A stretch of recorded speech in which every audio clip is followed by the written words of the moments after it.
everyone, introduce us from the clan group. Your group will make heavy food, namely make chicken.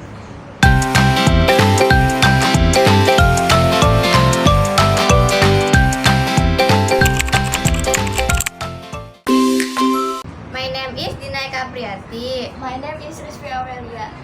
My name is maliki. My name is Aliza, Putri, Oktaviani. My name is asyidik. Let's start how to make it.